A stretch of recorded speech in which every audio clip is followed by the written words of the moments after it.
Tasya Gyananjana Shalakaya Chakshurun Militam Yena Tasmai Shri Gurave Namaha. Jaya Shriman Narayana.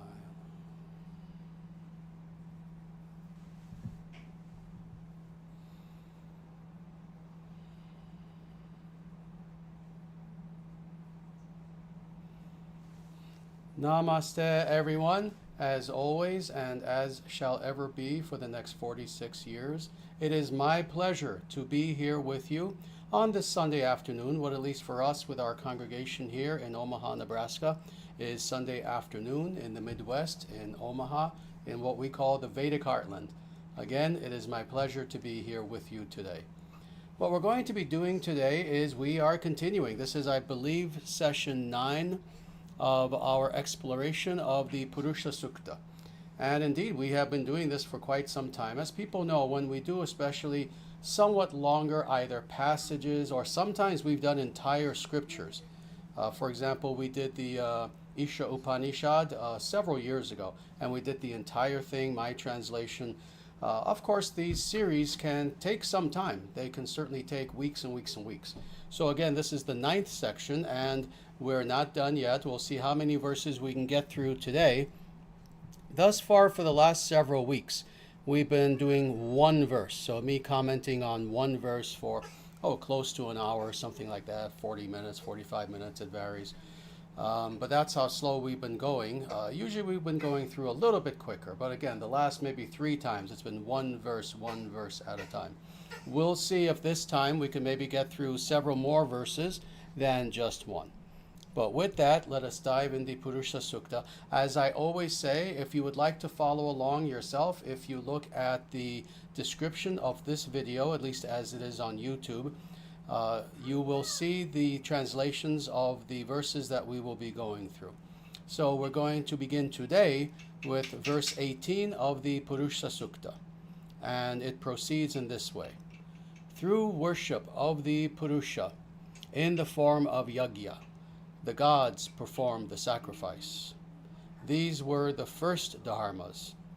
These great ones attain the height of heaven, where the more ancient Devas and sādhyas reside.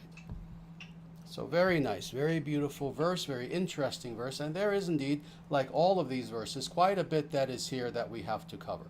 This is the nature, as I've explained many times, of the Purusha Sukta. And this is why this is one of these scriptures that sadly for quite a long time now, certainly in, let's say, modernity, has been misunderstood by many individuals, by most individuals, actually. Interestingly, scholars and academicians and secular researchers, more than anyone, they've been the most confused. But even individuals who actually are nominally spiritual, they also have been confused about what precisely is being said here. So indeed, this is why we're going through this. So that being said, let us indeed look at first the first section of this. Through the worship of Purusha. And what am I going to say? Stop there. We'll stop there. So why is this of importance? Well, of course, this is the ultimate process, and interestingly, not just process, but goal of Vedic spirituality. That is, let's just again look at this alone. Through the worship of Purusha.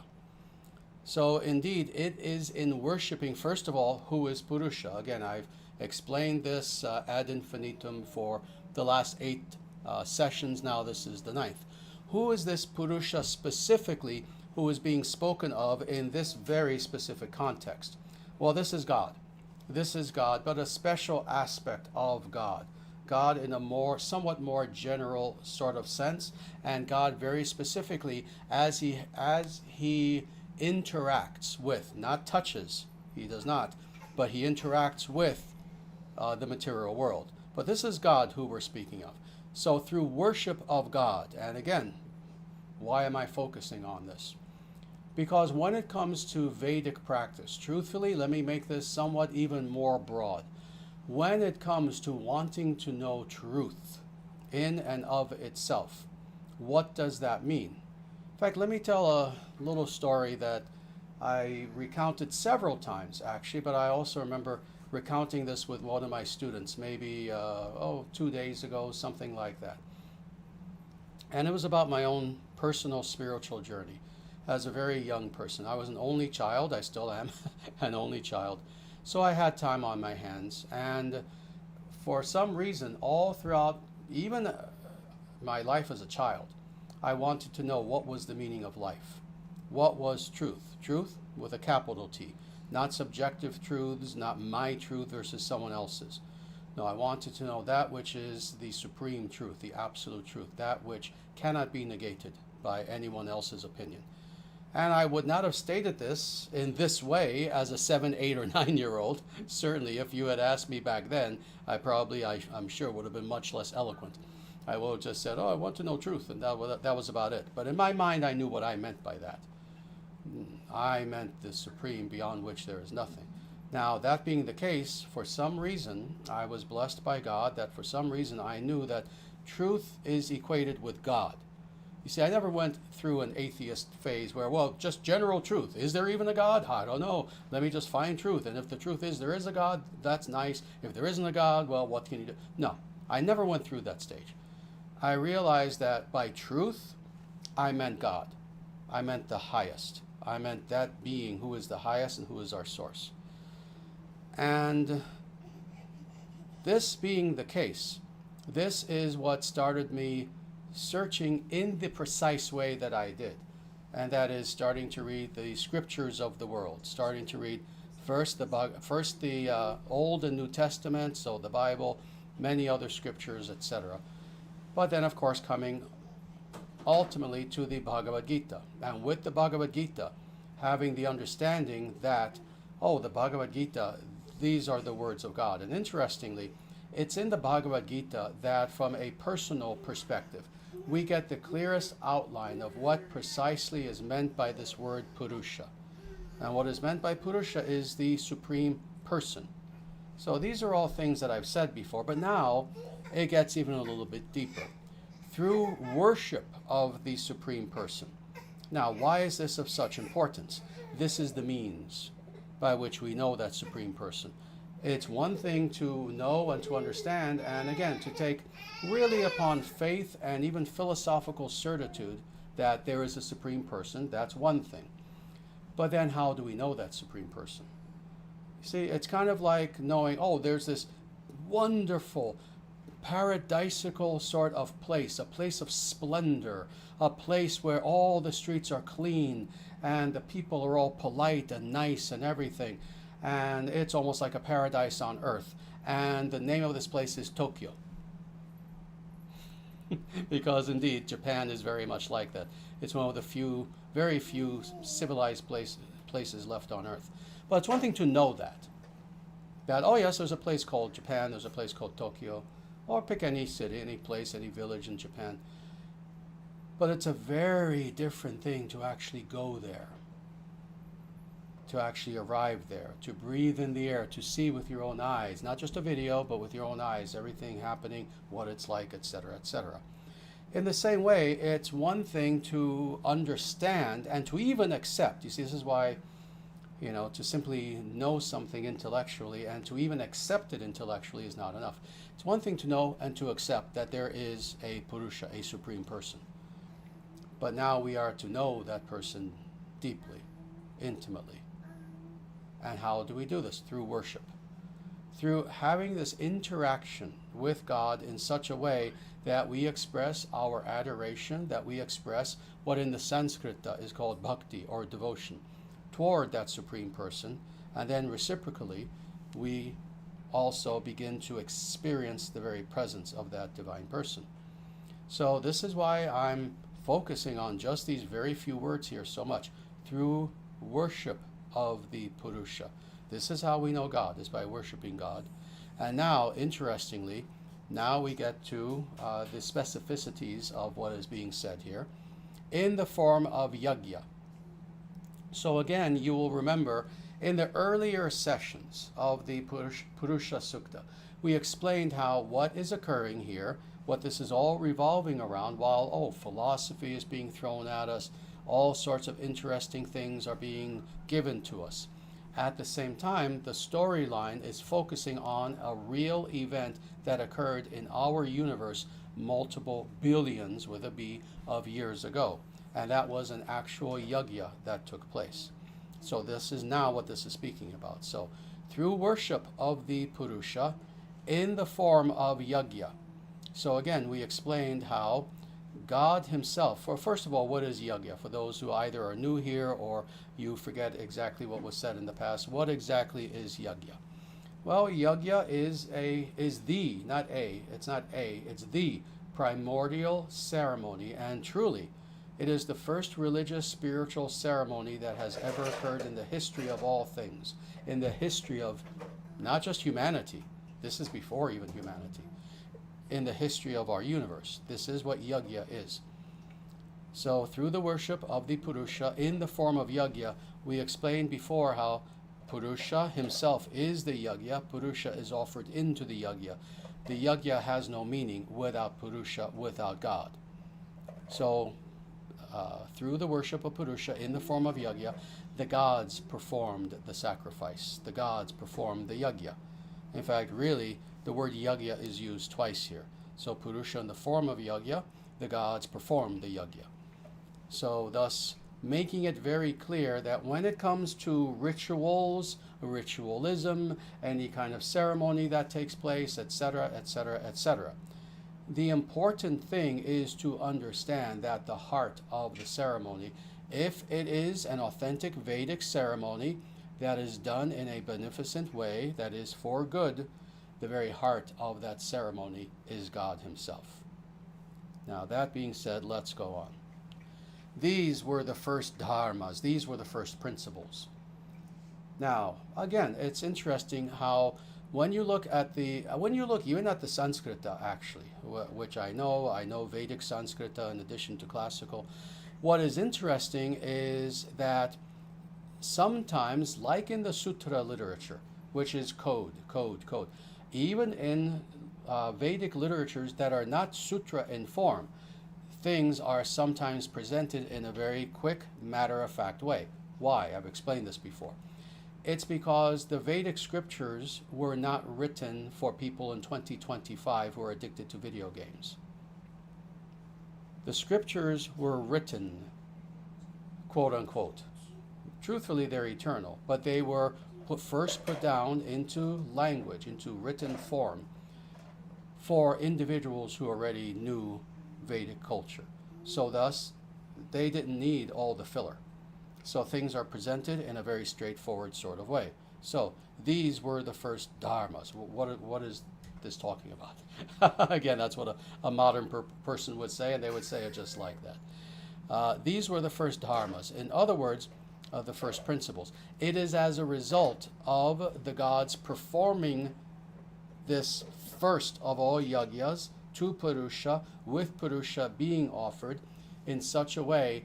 This is how Dharma itself was first instantiated in the material world. And more, it is in doing this that if you had the ability to observe the gods and to observe the activities that were taking place, what would you see, quote unquote? What would you observe? You would observe, for the first time in our universe, Dharma in motion, Dharma in activity in the form of yajna, this yajna specifically. So that's what is being said here. That again, many modern people understandably find a little bit confusing with the wording, because even in the English translation, and again, this is somewhat true for the Sanskrita as well, not really if you understand the language extremely well, but it seems like sometimes there are almost little disconnects, like they're not telling you everything. Again, the Vedic scriptures are not trying to be coy. They are written with the understanding that who is reading them already understands the filler, and they don't need to be filled in. So that's the idea. Now let's go on. These great ones attain the height of heaven. Very nice. Now, what exactly is meant by heaven?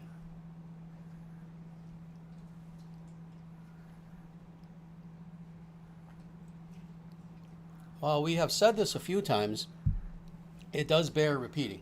What is meant by heaven is not the Abrahamic idea of heaven. We are not Christians. And I'm sorry for any Christians who are listening in. We have nothing against other religions in any way, but I'm simply stating objective fact. We're not Christians, we're not Jewish, we're not Muslims. We have a very different understanding of the idea of this word heaven than the Abrahamic religions. This is not the highest reality and where God is. Rather, the heavens. This is a translation of several words are used in the original, in the Sanskrit, but one of which is svarga. So the idea of the highest realm, but within the realm, the imperfect realm of materiality. But still, now let's look at this with that understanding. These great ones, first of all, who are these great ones? Well, these are the Devas who performed the first yajna.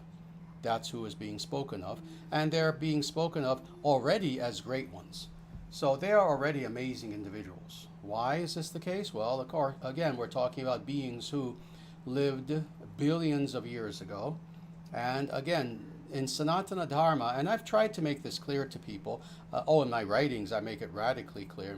In fact, speaking of radically, in Radical Universalism, my one book called Radical Universalism, I make this especially clear. But all throughout my teaching career of 37 years, I've made this very clear. We do not believe in Darwinian evolution, period. There's no debate, there's no, a little compromise here or there. No, we believe in natural selection. That's something radically different. Natural selection is described in the Vedic scriptures. But the idea of qualitative evolution, that is, the further back you go, the worse things were, literally in every way, as far as material properties, even as far as human beings, how they behaved, how they acted, etc. No, we believe the opposite. All the ancient religious traditions, all of them, taught the opposite. That the further you go back within the context of history, the better things were, not the worse. So in modernity, they took what was the truth, what was reality as far as this topic, and turned it upside down. So that being the case, again, you can understand that these devas who, they're doing this cosmogonic yajna, to have the qualifications to even do such a thing, they are great. But more, we're talking about a time billions of years ago, which even just due to the fact that it was so far removed from our degenerate age today, we're talking about beings who, for that reason alone even, are great. So thus, they're referred to as the great ones. The great ones attain the height of heaven. So what does this mean? This means that they are appointed to the various positions within Svarga. And not just various positions, but indeed the highest positions of Svarga. And why? As a result of having done this original cosmogonic, that is creation-oriented, yajna, or ceremony that took place. Very good. Now, to finish up this verse, it gives a little bit of qualifier as far as, what is this place that we're speaking about? Just to make it clear, what is this place? So, heaven, where the more ancient devas and sādhyas reside. So, indeed, very, very important. And again, this is something I've discussed many times, not just in this context, but certainly with the Purusha Sukta, but in other contexts as well. And that is that when we speak of the devas, we're talking about various strata of beings, many strata actually. Not just 6, 7, no, there are actually many strata within this hierarchy. So indeed, the beings who did this yajna are greater than even the gods who exist now, what we call the devas. But above even them were the original devas, and that is what is described here. The more ancient devas, the more ancient meaning what? In comparison to the great ones spoken of here. I mentioned this before, and it's difficult for many people, even people who are fascinated by the ancient antiquity, ancient religion, ancient culture, etc. It's difficult for them to even understand this. That I've given the example. If you go back to what academically is often called the axial age, let's say 5th, 6th, 7th century BC. When you look at that era, we today in 2025 consider that to be ancient. We consider, the time of Plato and Lao Tzu, oh my God, the time of the Buddha, oh my Lord, those were ancient times. No. If you look at the writings of those people of that era, of roughly 2,600 years ago, they spoke about ancient times. They spoke about ancient peoples. They spoke about ancient phenomena that to them, contemporaneously, was ancient. Now, of course, this begs the question, what if you were to then put yourself in the shoes of those individuals who, again, were ancient to our ancient people? And you see it goes on and on and on. So, thus, it's understood that, no, there is a hierarchy. There are various stratas of better, better, better, better, better, etc., until you get to the best, which is God. So, where, even in accordance with these great ones, the more ancient devas and the sādhyas reside. So that's Svarga, that's the heavens. And who are the sādhyas? Again, this came up once before. The sādhyas are a specific species, a specific race of gods who very specifically personify the hymns and the rituals of the Vedic scriptures. Vedic hymns, Vedic rituals. Those are the sādhyas. So again, even when we talk about, the devas, there are all kinds of groupings of specific kinds of devas, and they are their own communities, and there are many, many, many of them. The sādhyas are one of these. Very nice. Good. So all that now being understood, let us now go to the next verse, and that is verse 19 of the Purusha Sukta. Give me a moment to have some water. It's been a very hot day today.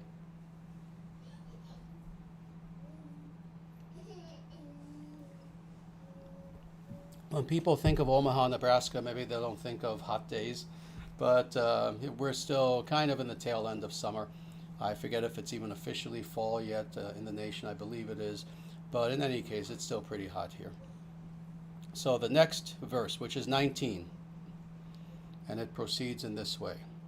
From the waters and from the essence of the earth was the Virat Purusha born. From Vishvakarman, the craftsman, he came into being. Tvashtā, that is Vishvakarman, gives him his form, and then everything is born from him. The whole world is formed from that Purusha, that Supreme Person in the beginning.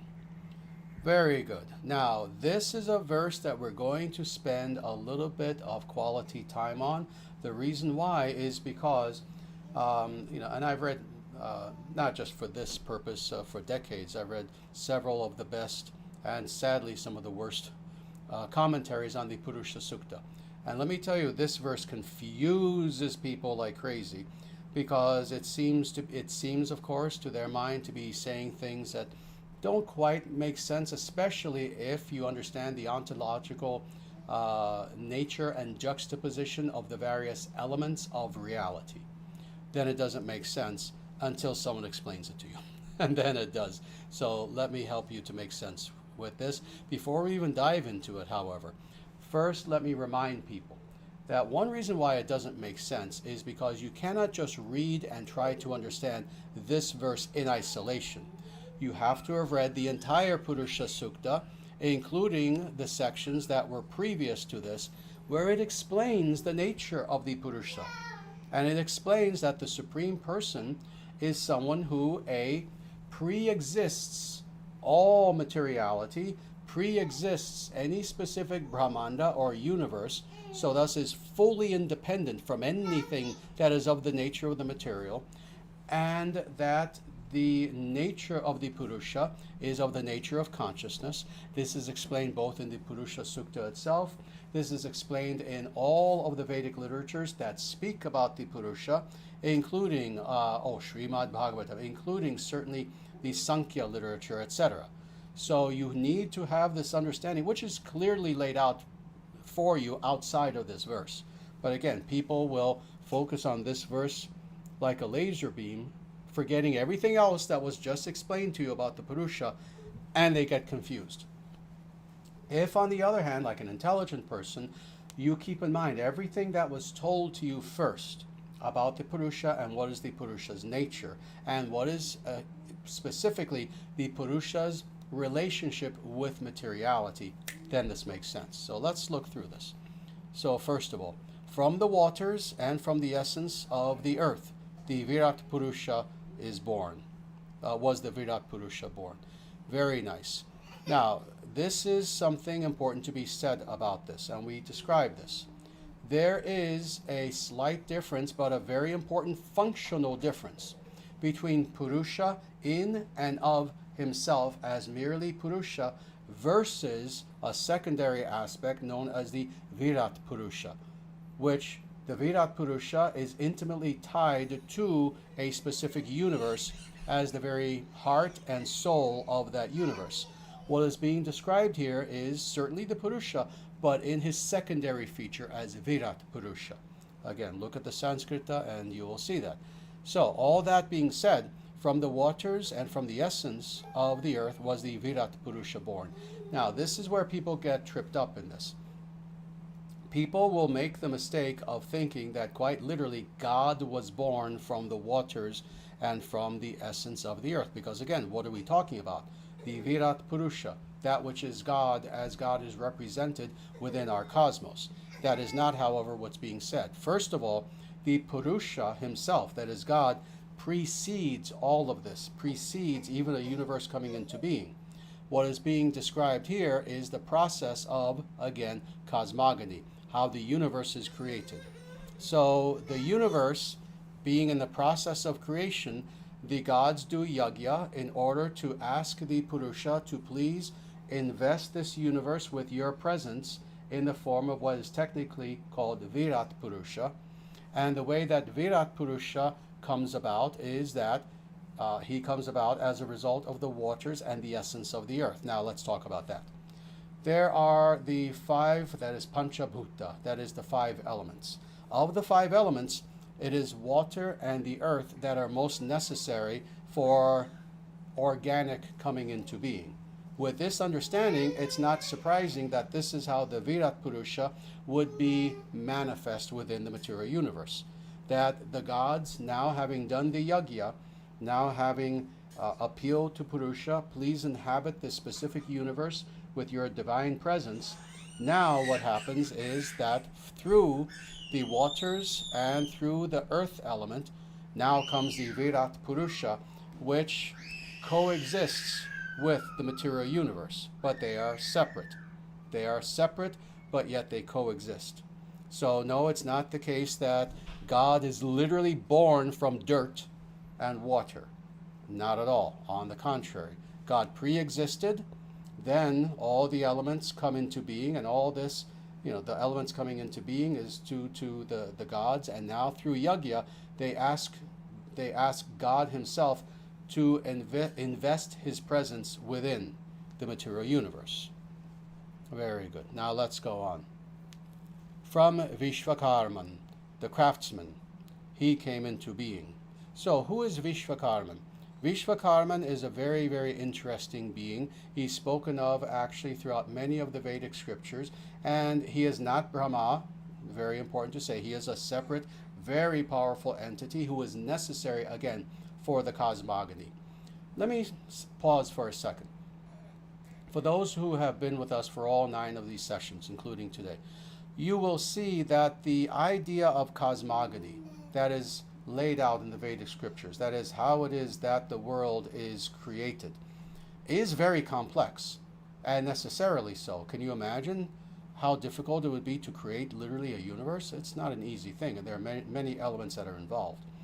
Now, of course, in modernity, what we tend to think of, because this is an atheistic age, we tend to think of, indeed, the atheistic, let's say, paradigm when it comes to the idea of creation. We think of physics, we think of chemistry, materiality, how matter came from matter, etc., etc., etc. Well, in Vedic times, it was understood that no, in actuality, everything of importance is produced by personality. This being the case, that's why how things are described as far as the creation of the universe, it doesn't involve material things alone, and it certainly doesn't involve impersonal processes. Rather, personalities are all involved. So we have, of course, God himself, Purusha. We have Brahma, the first being and truly the creator of the universe.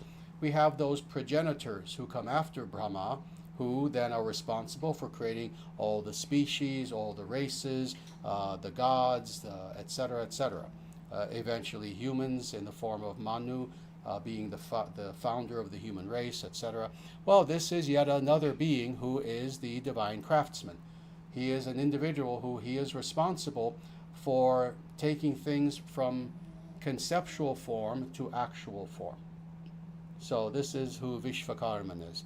So from Vishvakarman, the craftsman, he came into being. Who is he? Again, the Virat Purusha. So not even just the Purusha, but specifically that aspect, one could say that Angsha, that expansion of the Purusha, whose very function necessitates that he be working in very close proximity with matter while not touching matter, and more, that it is the gods who basically bring him to a place where now he can do what he needs to do. So that's what's being described here. So from Vishvakarman, the craftsman, he came into being. What is meant by come into being? Again, the Virat Purusha, being God, truthfully always was there. Coming into being, meaning now put in place where now he can do what he needs to do. And that is be the background essence, the heart, the soul of a specific Brahmanda. Very good. So now let's go on. Tvashtā. This is simply another name for Vishvakarman. Again, even this people have gotten confused. I'm very happy to say that now that's less so the case. In the 19th century, people thought that Tvashtā was different from Vishvakarman. But then they did that with a lot of beings. It's interesting, when you read 18th century, especially very late 18th, very early 19th century literature of Europeans, for example, trying to understand Sanatana Dharma. Oh my God, how much they got wrong. They literally thought, for example, that Krishna and Govinda and Gopala and Madhusudana were different gods. Now we know better. Now we know better. That no, you can have one God who has 1,000 names. Indeed, you have Sri Vishnu Sahasranama. You have a scripture of the 1,000 names of Vishnu. Same thing here, very simple. You can have Shiva, you can have Maheshwara, etc., etc. They all mean Shiva, Rudra. One being can have many different names. In the same way, this confused people tremendously, 250, 300 years ago, where they literally thought, oh yes, this Maheshwara, Shiva, Rudra, these are all different gods. They seem a little bit similar, that's odd. Not understanding that they were the same God, but just with different names. The same thing here. So Vishvakarman is Tvashtā, and I believe that now even academicians all admit that oh yeah, they were wrong 250 years ago. It's the same person. So Tvashtā, that is Vishvakarman, the same person, gives him his form. What is meant by give him his form? What is his form? In this case, what are we speaking about when we speak about form? Form can exist on many different levels. Form can be svarupa, that is one's own spiritual form, or it can be the meaning that there is spirit with an external form. Now, interestingly, this concept of inner being, outer form, even exists with God. And very specifically, Vishishta Advaita talks about this very, very, very deeply. Sharira, shariran, that you have the form, the quote-unquote body, but then you have that being which is of true importance within.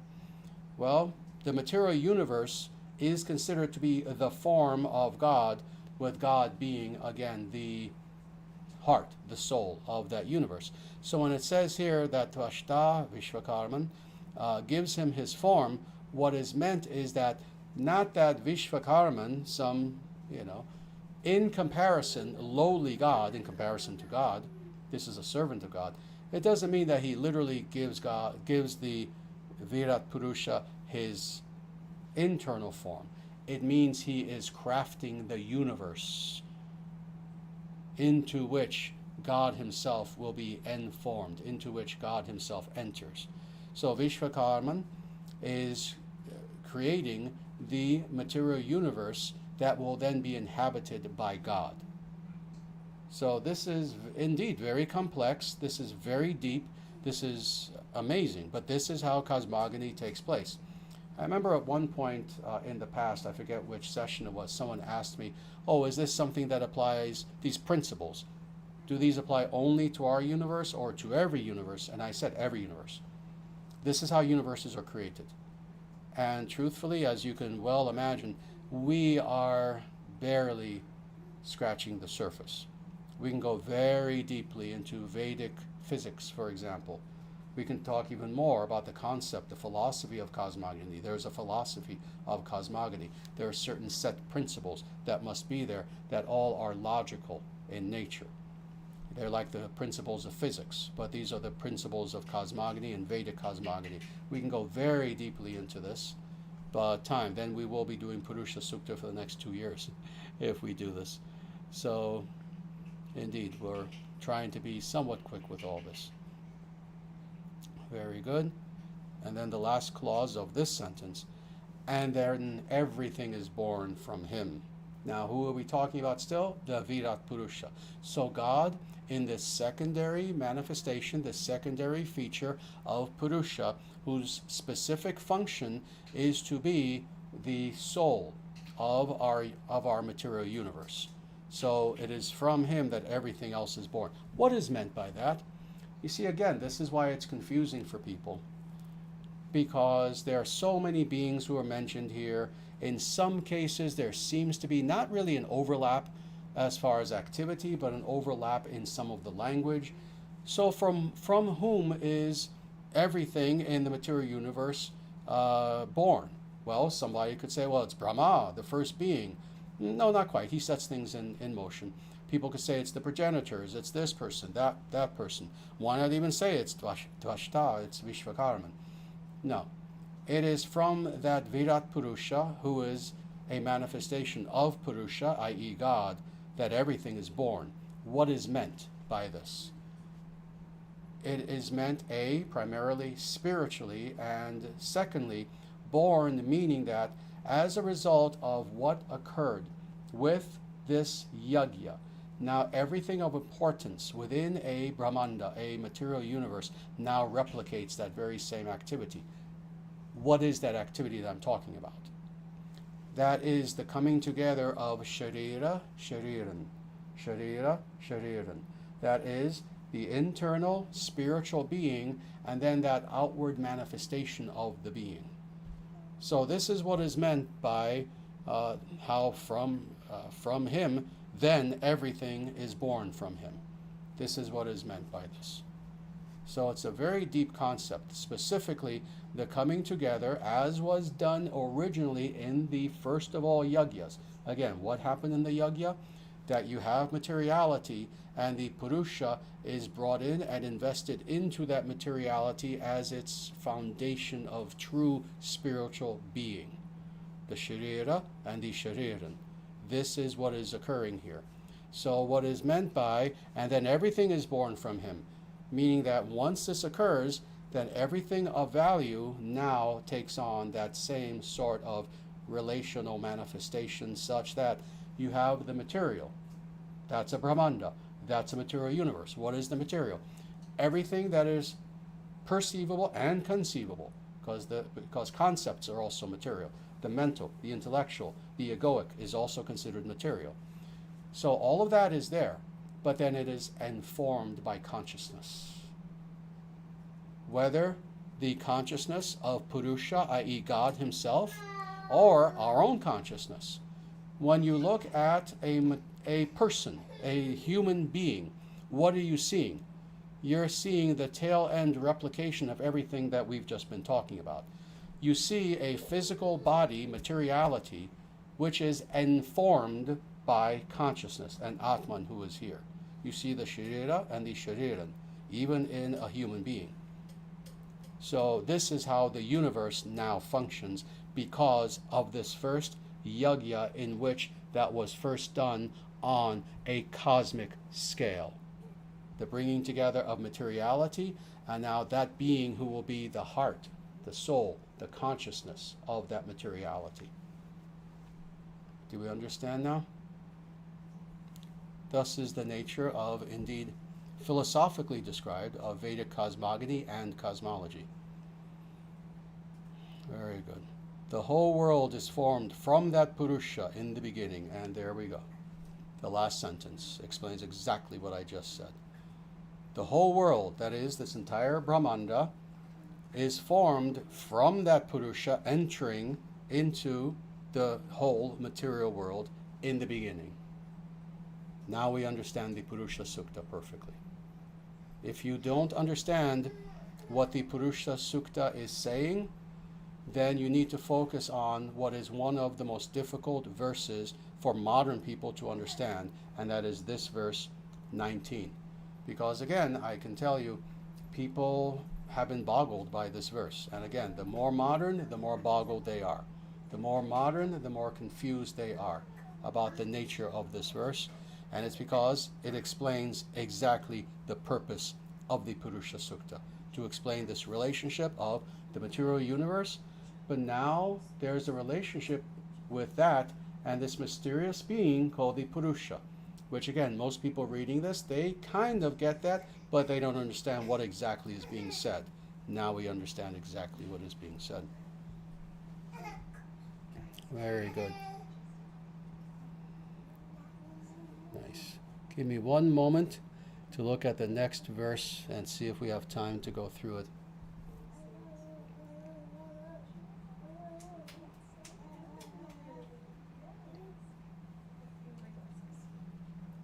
There is no other path for liberation than this. Very good. We are going to stop here for now because looking at this verse, I want to do it justice. I don't want to just go through it quickly because I feel I have to due to the element of Kala, the time element. We'll save this verse for the next time that we get together. Because again, I want to do it justice. I want to spend time with it. So we did better today. We did 100% better. We did 2 verses instead of 1 verse. One of my students gave me a thumbs up. Very good. So with that, indeed, we will stop here. We have a little bit more time. So I would like to see, just for a few minutes, I would like today to try to not go too far over the time. So we will take questions and answers now. So with that, I thank you for listening to my discourse and bhashya commentary on the Purusha Sukta, on these 2 verses, 18 and 19. With that, if there are any questions, please feel free to ask, and that's true of everyone here as well in our temple. That's true for anyone certainly online as well. If you have any questions, please feel free to ask. Very good.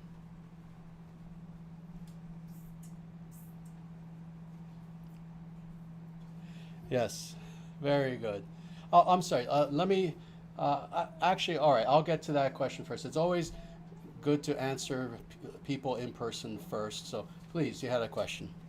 Namaste, Acharyaji. I was just wondering if it's accurate to say that what was just described in the relationship between the forming of the Virat Purusha, is that similar to the relationship of a murti being formed? Yes. Yes. In fact, it's funny that you even asked that, actually, because, I actually had about 3 minutes to look at these verses today before I came out and started speaking. That's usually not the case. And it's funny, as I read this one verse very specifically, that's exactly the example that came to my mind. And it's amazing that you're actually asking that. Yes, indeed. When it comes to investing the murti with divine presence, it's exactly the same principle. Exactly the same principle. The idea is that the murti, what is the murti? I mean, let's be objective, let's be honest. The murti is indeed a material thing as far as what it's made out of. A murti can be made out of wood, some are, they can be made out of a variety of metals. Indeed, there are, in one of the Vedic scriptures, that I read a long time ago, so I can't remember how many examples were given and what they all were. But in one of the Vedic scriptures, it explains the maybe 7, again, please forgive me if I'm off by 1, different kinds of materials that you can use for murtis. And I always remember this, one of which was amazing.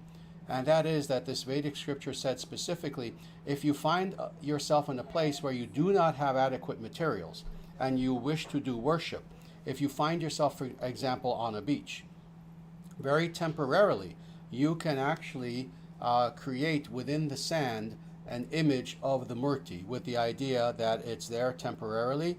You say the proper mantras to invest it with the presence of the being, and you can worship it right there.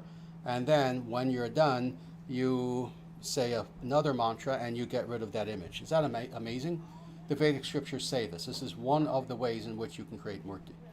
But indeed, the murti outwardly, this is what's important, like everything we've been speaking about now for almost an hour, outwardly it's material. It's made out of bronze, brass. A murti can be made out of gold. Again, a murti can be made out of marble, plaster, clay, all sorts of things. But the idea is that in order to worship a murti properly, there is a ritual that you do, prana pratishtha, in which you invest the murti with what? The non-physical divine presence, the spirit, the soul, the quote-unquote atman of the being. And when I say the being, the reason why I'm saying this very generally, it can be of God, a murti of God, of Narayana, or it can be one of the gods or goddesses. It can be Ganapati, it can be Surya, it can be this god, that god, it can even be local terrestrial beings, etc. But it's the exact same idea, that you have the outward form, but then that has to be invested with the actual spirit of God. That's the murti. Well, what is being described here is for people to now truly understand. It's the same idea, the murti, writ, not just writ large, writ cosmic. So this is what the gods did at the very beginning of time within our specific universe and any universe. You have the matter around you, again, like the external form of the murti.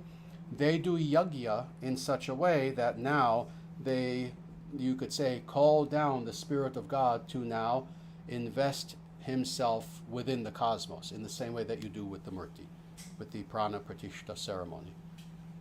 So, yes, again, it's interesting. As I looked at this verse for half a second in my office before coming out here, I had the exact same idea. That's exactly what's being described. Good?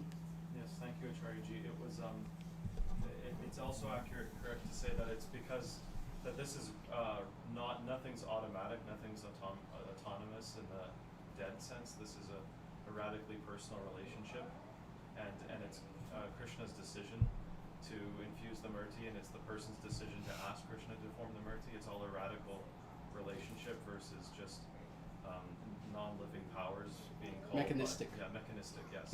Yeah, it's not mechanistic. Yeah, that's something also important to understand. I remember in the early 90s, I was giving lectures at universities, high schools, different places, yoga centers, where I would repeat this phrase again and again, how the universe is alive with personality. Even recently, I say that once in a while, still, 35 years later, I still say that. Meaning what? That the way that everything is understood is in radically personal form. So things are not mechanistic. No, it's not that, the universe simply had to, again, in an impersonal way, evolve, devolve in accordance with certain steps, and there was no will involved. No, it's understood that the Purusha acquiesces to becoming the spirit of the universe in the form of the Virat Purusha, the universal form, the Vishvarupa. But he acquiesces to it. He doesn't have to do anything. This is God. God doesn't have to do anything. But at the same time, out of love, out of compassion, out of his own sense of duty, even God has a sense of duty, interestingly, and he never goes against that. He always acquiesces to it. But in theory, could the gods call him down? Oh, great Purusha, become now, please, the inner spirit of our universe. Could he say no? Of course he could. Will he say no? No. But what? Out of love. There's the personality element. There's the personal element. Imagine this, that before there were the laws of physics as we understand them now, which are impersonal, there was the law of love. Love of God. The love that God has for us. So he acquiesces to do this. Thank you, Acharya-ji. My pleasure. Very good. So with that, give me a moment because I do see some questions here. All right, and here is one. Here's an interesting one. Namaste, Sri Acharyaji. My best wishes to you and likewise. Could you please explain why a great sage kicked Vishnu in the chest, and why would an enlightened sage do such a thing in regards to Venkateshwara? Indeed, this is the story, and let me explain this as succinctly as possible, but giving a full answer to this. This was necessary Leela. Without the sage being foolish, falling under not just Maya, but Mahamaya. That is, it was God's will that he not quite understand how great God was. He finds God, quote unquote, sleeping. He gets upset by this. Of course, what does it mean that God sleeps? When God sleeps, universes are created. But the sage, again, did not quite understand this, got infuriated, and indeed, he kicks Vishnu in the chest. Without telling the full story, because people can easily look it up, this then led to a chain reaction such that an avatar became made possible. So in other words, had none of this happened, a specific avatar would not come here. And you're right, this avatar is Venkateshwara. Now, people, of course, are confused, so they're going to think I made a mistake. And I can hear them now in their minds yelling at me, Venkateshwara is not an avatar, he's a Murti. What are you talking about? He's in Tirupati. He's an avatar. Archa avatar. He's a very specific form of avatar. There's a category of avatar known as Archa avatar. What does that mean? Avatar in Murti form. There are many kinds of avatars. I won't give you the full list. There are many different kinds, classifications. One classification is what is called the Archa avatar. That is that God himself appears upon the earth, but in the form of a very special Murti that has a connection with our world. Sri Venkateshwara, sometimes known as Balaji, is one of these Archa avatars. Jagannatha is another one of these Archa avatars, and there are several others. So indeed, had this scenario not taken place, there would be no reason for Venkateshwara to come upon the earth as this Archa avatara. And why is it so crucial that he is upon this earth? The reason why it's so crucial is because this specific Archa avatara, this Murti of God known as Sri Venkateshwara, now will be with us upon the earth, and he came here at the very beginning of the Kali Yuga. He will be with us until the very end. We have a golden age that is coming imminently in years, and it will last itself for approximately 10,000 years. Our Srila Prabhupada told us this, that we will have a golden age for 10,000 years. This age will come, it will go. We'll go through the depths of the Kali Yuga again. Then, there will be nice heightened periods that will come and go. Nice little mini golden age will go. Mini golden age, it will go, etc., etc. Until things become so bad upon the earth that the degenerates of today will almost be seen as civilized compared to the people in the future. And Sri Venkateshwara will still be here. No one will be able to remove this Murti from our planet. And why is this the case? In order to give us hope, in order to give us his blessings. God will be with us all throughout, even the darkest of ages that are to come, that we've experienced thus far, and that after our coming mini golden age is over, we'll have dark ages again. Sri Venkateshwara will still be here on the planet, giving us his blessings. So that's who Venkateshwara is, and again, that's why it was necessary for this to happen. It's called Leela. It's a divine story that was willed into existence by God himself. So, very good. Let me look at a few more of the questions here, and I'll just take a few more questions because, again, I wanted to end a little bit early. I always have to have this unfortunate little problem occur that on the one hand I always want to exit early, I want to end early, but at the same time I feel very bad for people who have asked questions. So I'm going to answer as many questions as I can, but without going for too long. The next question is, Namaste Acharyaji, how can we forgive ourselves and those we wronged for things we have said in moments of confusion, anger, or distress? That's a very good question. It's very important for me to always answer questions like this that are very, very personal. When people speak about, personal issues, whether they're depressed or they're feeling hopeless or they just don't know how to do something like what you're saying in this world. They feel anger and they need to get rid of it or something like this. So indeed, just to remind people, how can we forgive ourselves and those we have wronged for things we have said in moments of confusion, anger, or distress? The way that we forgive ourselves is that we have to go through the process necessary for true forgiveness. You know, it's an interesting thing. I've seen that in Christian quarters in the last roughly few weeks, 2 weeks or so, there's been a lot of debate recently about what is the actual nature of forgiveness. And there's a lot of confusion in the Christian quarters, unfortunately. There's a lot of ferocious debate happening right now. What does it mean to forgive? What does it mean to forgive? Well, let me explain what it means to forgive from a Vedic perspective. From a Vedic perspective, well, first let me explain what forgiveness is not. Forgiveness is not what is there in the popular pop mind. That when a person says, I want to forgive so-and-so, they slaughtered my whole family, but I'm going to forgive them.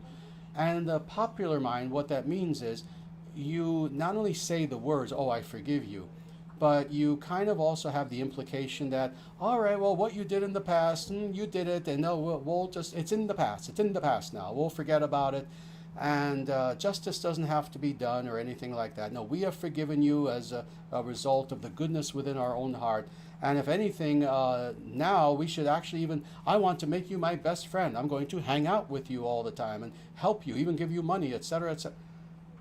That is truly a pop idea of forgiveness, and sadly so many people have that idea. No, what is meant by forgiveness is this, that on the one hand, internally, as far as your internal sentiment toward the person, and now let me pause for a second, and this applies now exactly to what you said here.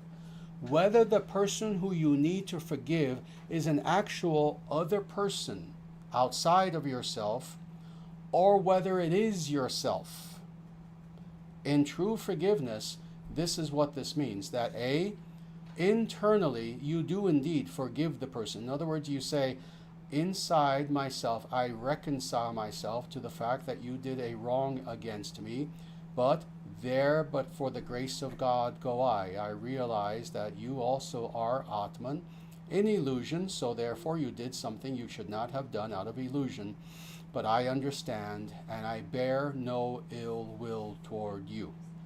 That's part A of forgiveness, and that's an internal process. Part B is that, now I have forgiven you, but now for your own sake and for the sake of society itself, there must be justice as well. So in other words, the person who slaughters your entire family, you say internally, yes, I surrender myself unto God. I have no anger toward you. I forgive you within. But there must also be justice. Now you must be tried, you must be sentenced, and whatever your sentence is must be carried out. If the judge gives you the death penalty, so be it. If the judge says you'll spend 10,000 years in prison, so be it. Whatever the sentence is, you acquiesce and you say yes. Forgiveness always has to be balanced with justice, and that is the part that people in modernity forget. In the past, again, everyone knew this. If you were Christian, if you were Muslim, if you were Vedic, Buddhist, whatever, people had this more balanced idea of what forgiveness meant, not a New Age sentimental kind of idea. Well, now let's hone that into ourselves. Again, how do we forgive ourselves? And what do you say here? Because of moments of confusion, anger, distress, etc.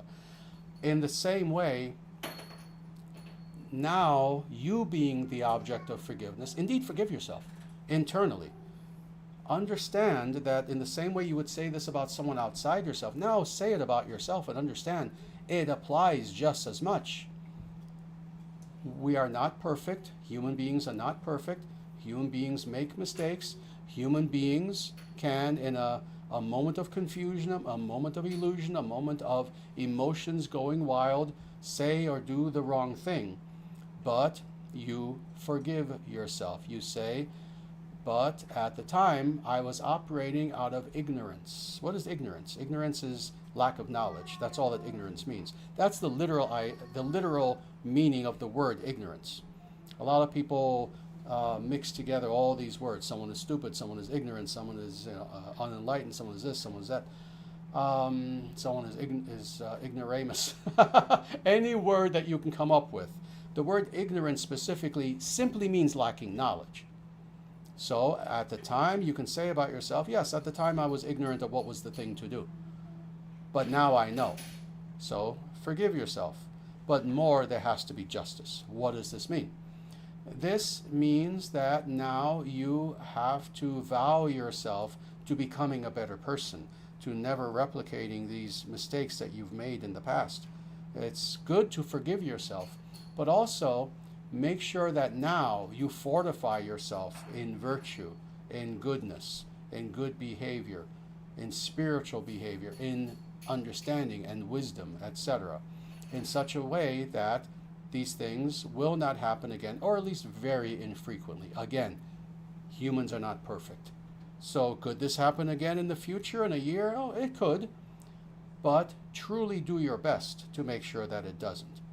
So it has to be forgiving yourself truly within, but also coupling that with justice and with action. You know, oh, I got very angry at someone unjustly. All right, understand you did it because you just didn't know better, but also make sure that you never do it again. Make yourself the sort of person who will never do such a thing again. So I hope that answers the question for you. We can go much deeper, but I hope that helps.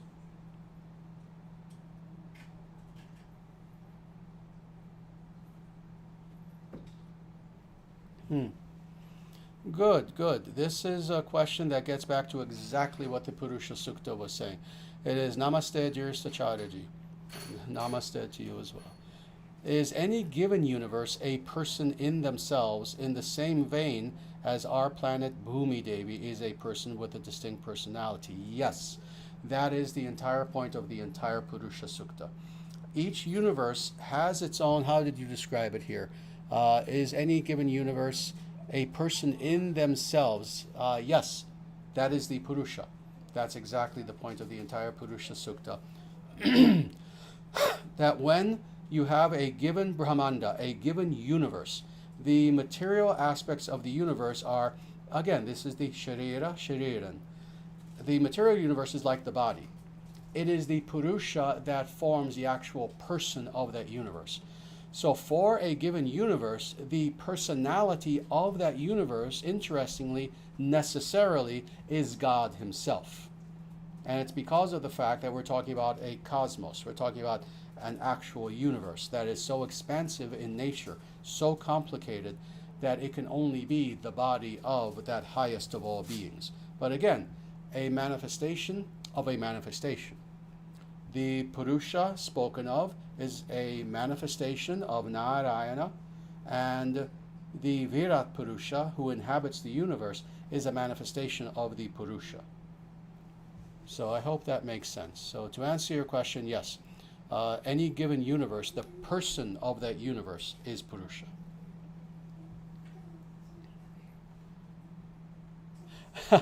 Here we go. The same person, I didn't see this, who just asked that question says, I just realized you already answered my question. Very good, indeed. Yeah, it was answered when we looked through the Purusha Sukta. Very nice. Wonderful.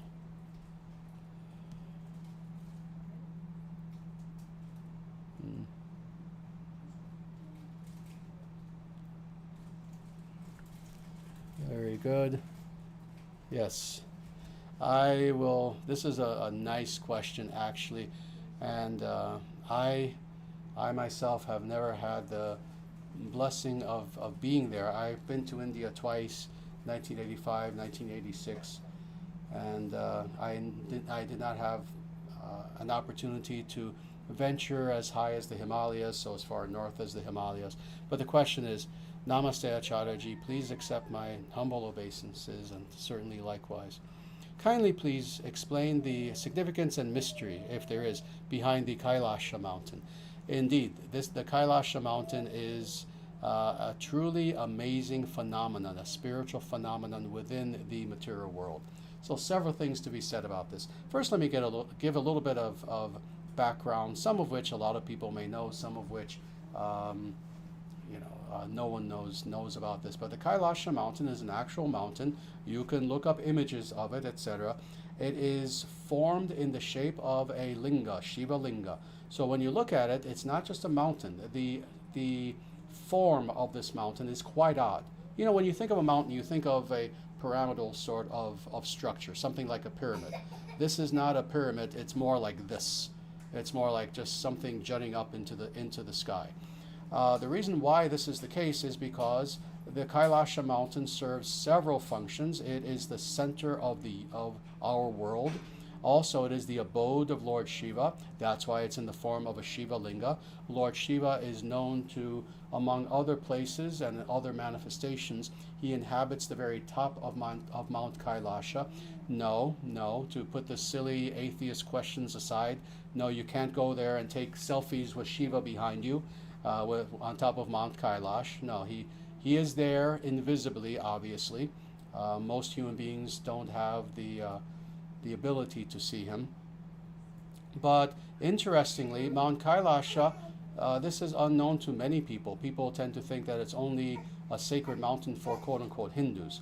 It's a sacred mountain for followers of Sanatana Dharma, followers of Buddhism, followers of Jainism, and followers of the Bon religion, which is the original religion of Tibet previous to Buddhism coming.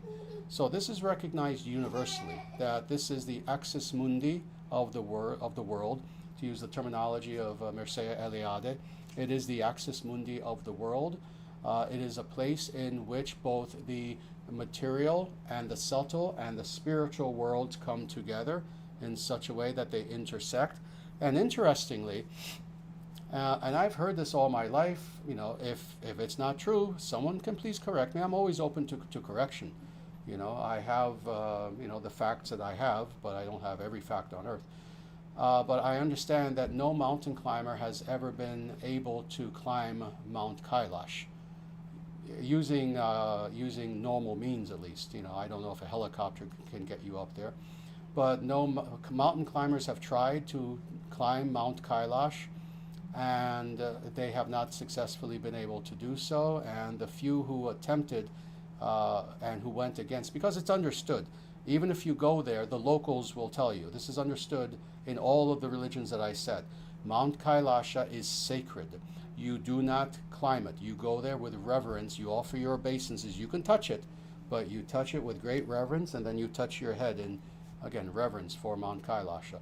If you're an atheistic idiot and you see it as, oh, just another mountain, I'm just going to climb it, bad things happen to you. And again, I've heard these stories of people who try to climb it and they either get very badly injured, they will lose their mind, something horrific will happen to them. And to my knowledge, no one has successfully climbed it. Again, I'm going with the knowledge that I know. But again, it's because of how sacred this place is. So this is what it is. It is the abode of Vishnu. It is a place that is considered the axis mundi, or the spiritual center of our reality on this planet. If you go to Mount Kailasha under the right circumstances as a yogi, you have the ability, sitting there before Mount Kailasha, to indeed penetrate with your mind's eye all the three realities: the material reality, the subtle astral reality, and the spiritual reality. So that's the significance of Mount Kailasha.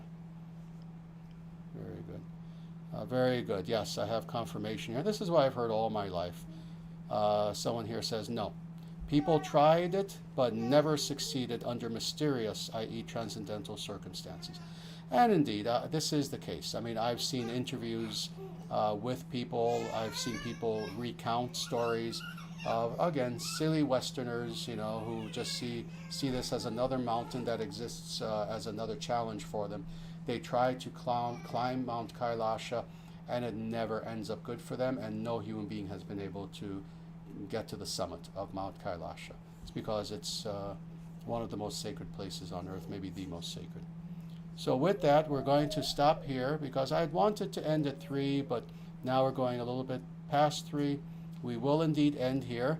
As always, I want to thank everyone profusely for being here with us for this live stream satsanga presented to you by the International Sanatana Dharma Society, the preeminent Vedic movement and organization on the planet today.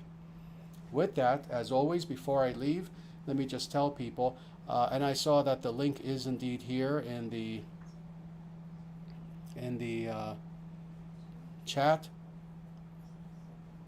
I'm sorry, give me one more moment here. I see another question. I'm always tempted to ask more and more questions.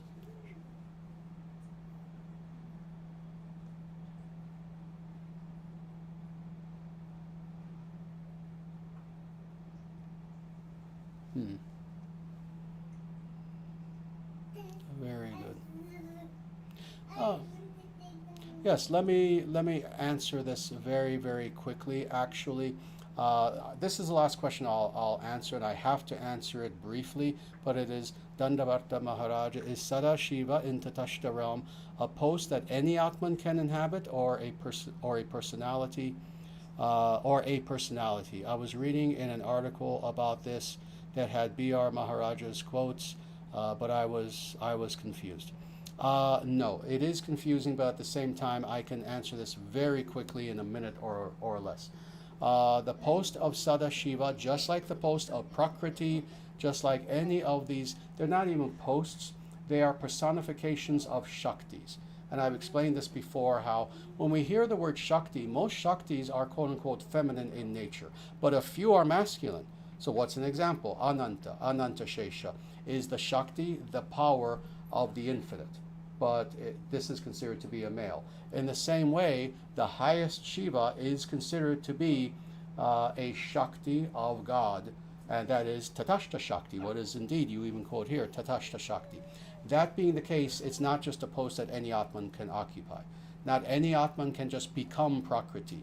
Not any Atman can just become Ananta Shesha. In the same way, no, not any Atman can just become, quote-unquote, Shiva himself. So Shiva is Shiva, and that is always the case. So I hope that answers the question. But with that, again, I saw this and I just had to answer very quickly. But again, please feel free to join our Discord server if you can. The link I know is here in the chat, so please feel free to join that. And what that is it is one of our forums in which we have discussion on Sanatana Dharma. And we have discussion going on 7 days a week, 24 hours a day, people in multiple nations throughout the length and breadth of the earth. So if you would like to learn more about Sanatana Dharma, please join that.